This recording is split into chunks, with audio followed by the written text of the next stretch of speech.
Balita Nationwide.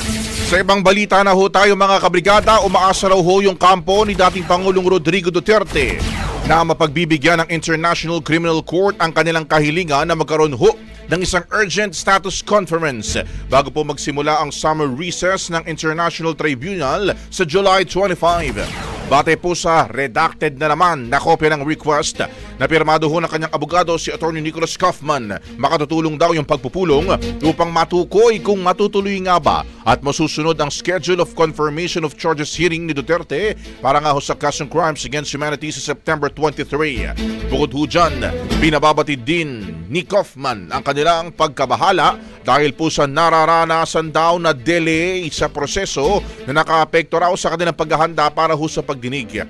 Sa uli, binigyan din ni Kaufman na may kapangyarihan na pre-trial Chamber 1 na magdaos ng status conference para po sa mas maayos at mabilis na pag-usad ng mga pagdinig. Ang bahaging ito ay hatid sa atin ng Maxan Mangosteen Santon Coffee. Max Healthy, Max Sarap.